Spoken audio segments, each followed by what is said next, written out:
in a recent interview. He says they've gotten over $20 million in payments. We're going to follow the money, and in fact, we're going to follow it really important and hard. We're going to take this all the way into Joe Biden and Hunter Biden's bank accounts. It's going to be something that they're not letting up on yet. Well, I think we've laid out the case, Larry. Everything you said was 100% accurate.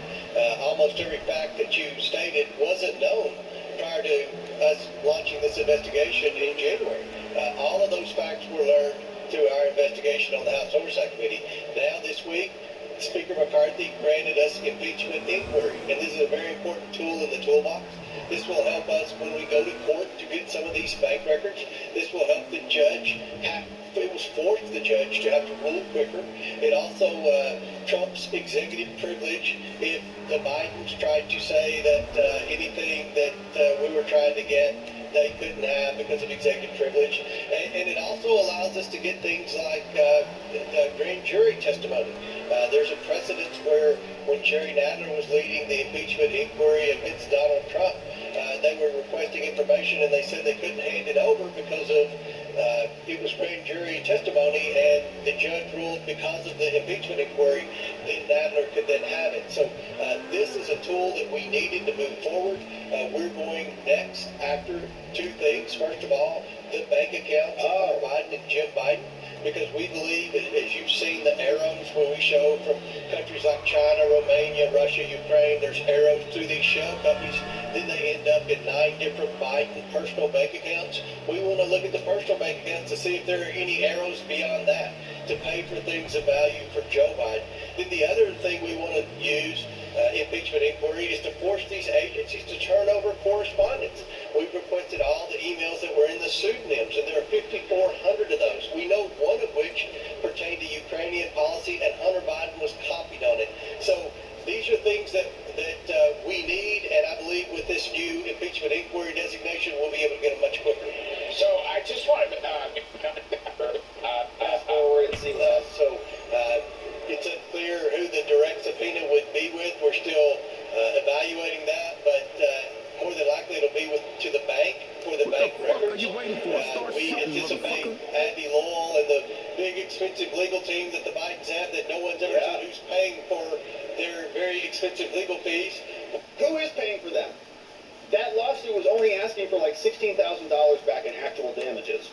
$1,000 from each of the interviews and the conversation about Hunter's tax records. That letter probably cost $16,000 with these lawyers, for crying out loud. Will find us in court, and what their original strategy would have been would be to tie it up in court forever and run the clock out. But with this new impeachment inquiry designation, it's going to force the judge to have to move much quicker than a normal, ordinary case. I remember you uncovered the suspicious bank accounts in the Treasury Department. Is there, I mean, that was in some sense, you know, the first major breakthrough, but are you going to do more of that? And Chairman, I want to ask you, you know, in conjunction with the suspicious bank accounts, a lot of the banks, the, you know, private commercial banks, they themselves have filed suspicious accounts. And I just wonder, are they helping you? Are they obstructing you? It sounds to me like they'd be happy to unburden themselves and show all this stuff to you. The banks have been very helpful with the shell companies. Now we're getting into the personal bank accounts, and we suspect that the lawyers have already warned the banks against handing anything over to us.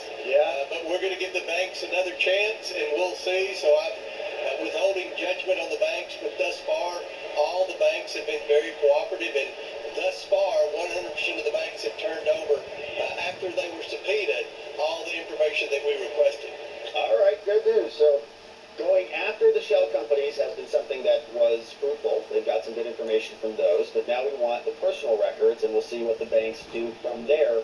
So Congress continuing their inquiry into the financial aspects of the Biden crime family. Hunter just can't take it, man, so he's going to sue the IRS to try to snake his way out of this one as well.